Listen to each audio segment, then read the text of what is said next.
Recevez nos salutations chaleureuses dans le nom de Jésus-Christ. Vous qui êtes affranchis, comme l'est dit la parole de Dieu dans Galates 5:1, c'est pour la liberté que Christ nous a affranchis.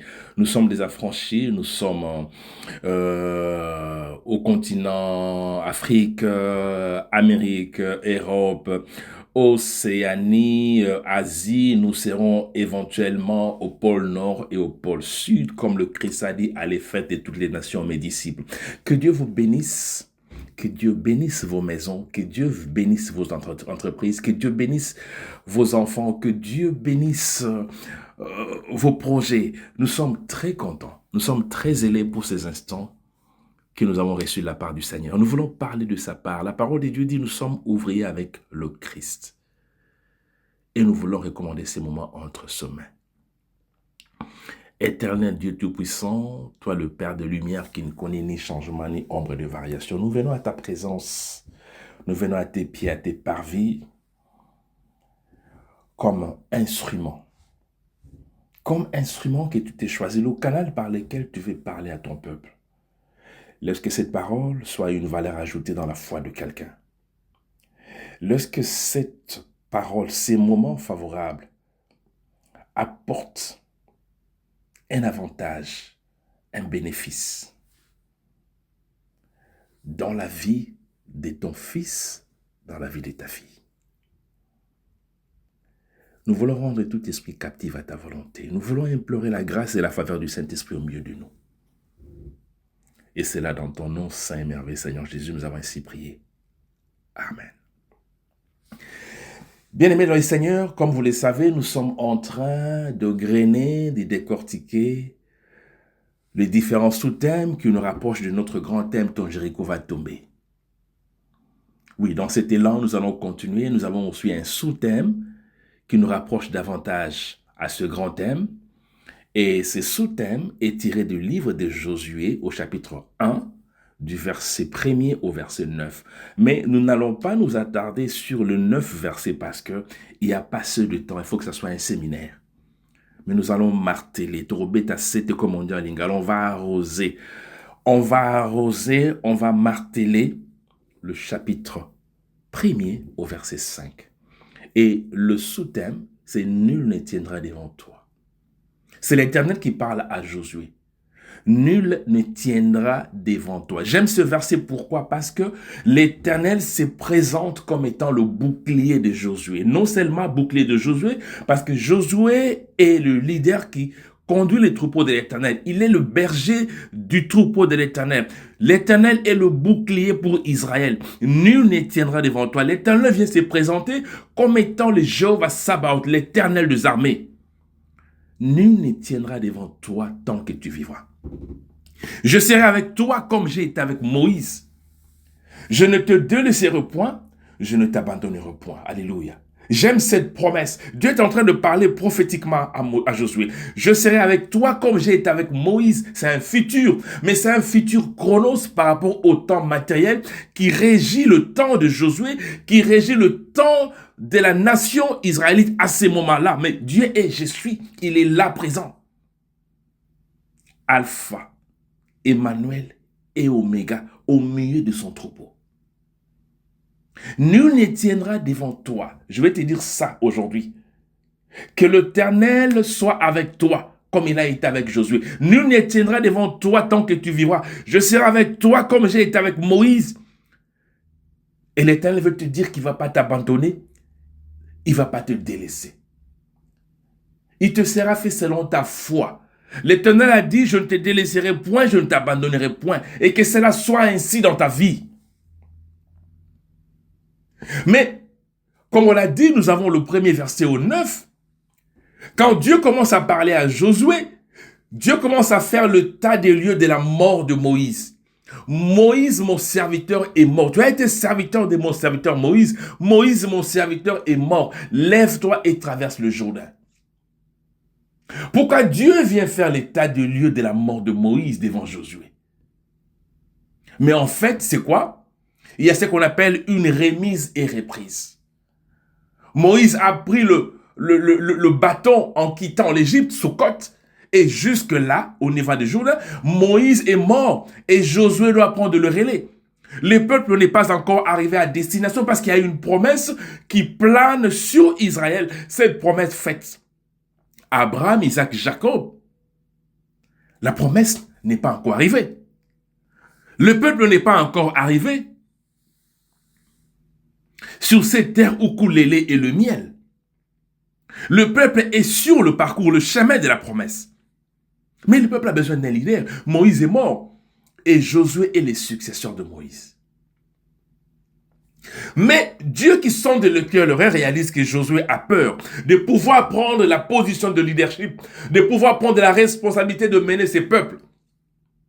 Il t'est arrivé dans ta vie d'avoir cette peur de responsabilité même dans ton ministère. Il peut t'arriver d'avoir cette peur de t'engager dans le mariage. Tu peux avoir cette peur de prendre des décisions. Tu peux avoir cette peur de te déplacer d'une ville à une autre, d'un état à un état.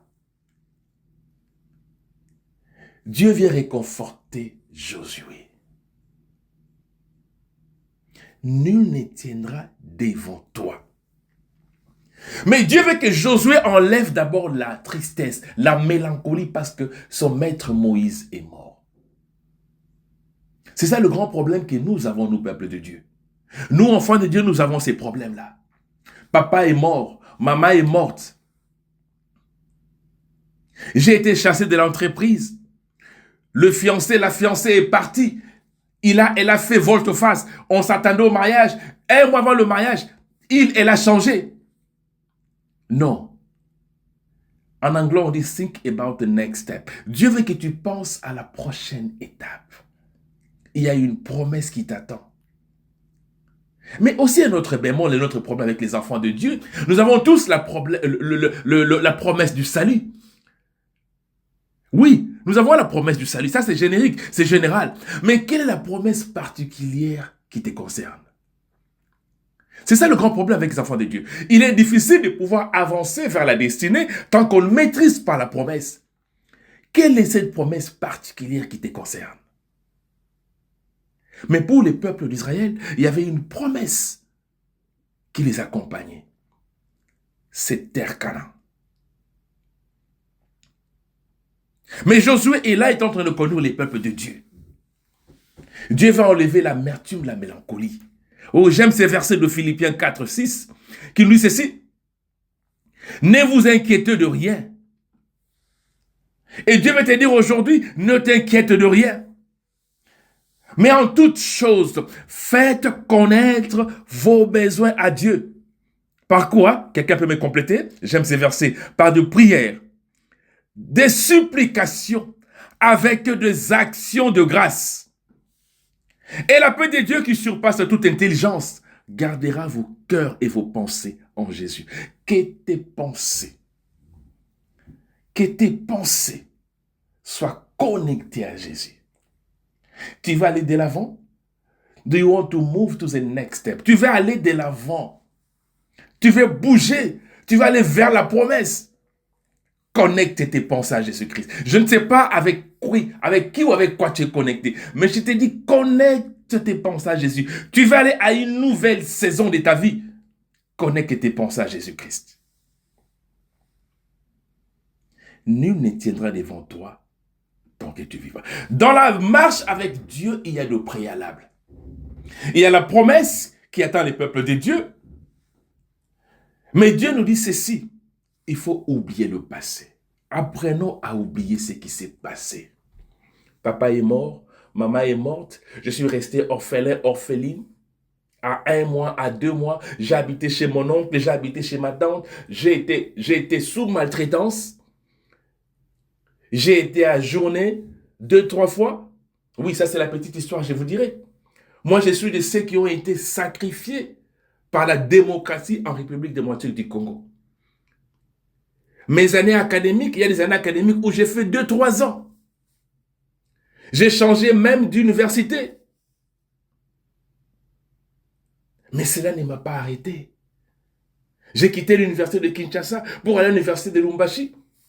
À notre époque, les critères de libération étaient les critères les plus difficiles. On échouait pour 1 point. Pour 2 points, on restait dans la promotion. Bien qu'on avait 60%. Mais ça ne m'a pas arrêté. J'ai fini par avoir mon diplôme. Et j'en ai ajouté encore l'autre.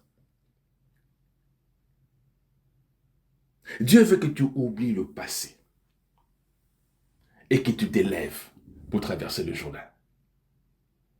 Bien-aimé, Seigneur, je veux te dire une chose. Josué a vu Moïse fendre la mer Rouge en deux. Fendre la mer Rouge en deux. Mais Josué va venir utiliser une autre stratégie. Comme le dit Josué au chapitre 3, verset 9, alors Josué parle aux Israélites, approchez-vous et écoutez ce que le Seigneur votre Dieu vous dit. Les coffres de l'alliance du Seigneur de toute la terre, oh alléluia, traversera le Jourdain devant vous. Alors vous saurez que le Dieu vivant est au milieu de vous. Dieu avait dit à Josué, je serai avec toi. Je ne t'abandonnerai point. L'Éternel était là, au milieu de son peuple, parce que l'arche était là. Mais l'arche ancien matériel avait des contenus.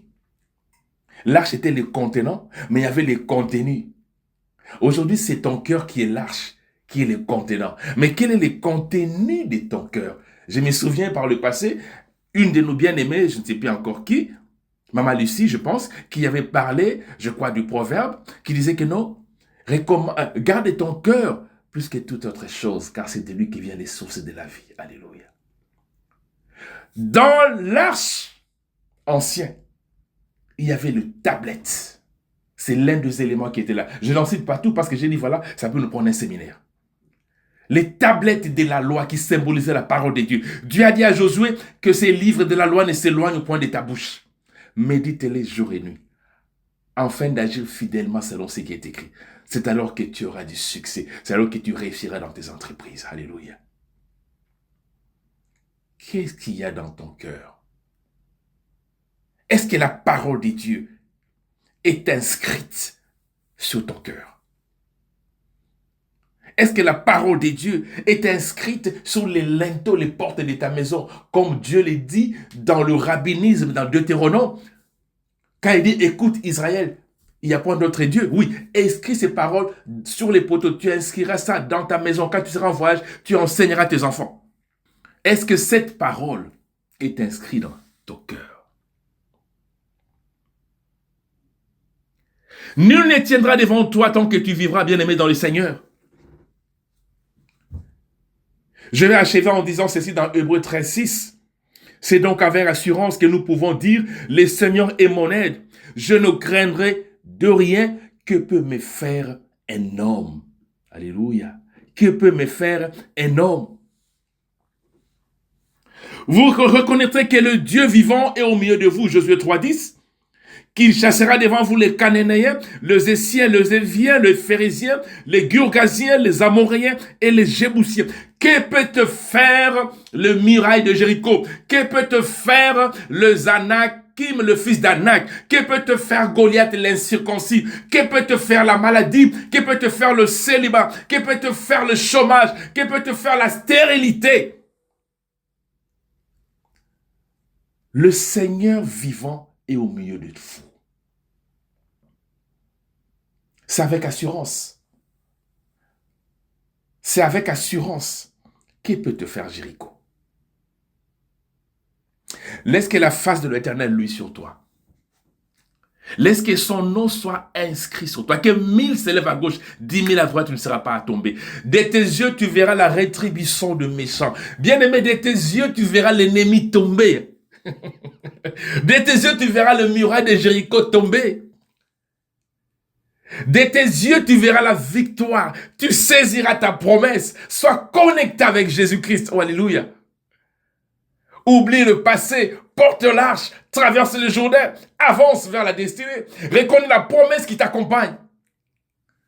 Que Dieu te bénisse et qu'il te garde. Que Dieu remplisse le grenier de ta maison. Que Dieu ouvre les portes. Que Dieu soit celui qui s'élève le dernier dans ta vie. Dans le nom de Jésus. Amen. Amen.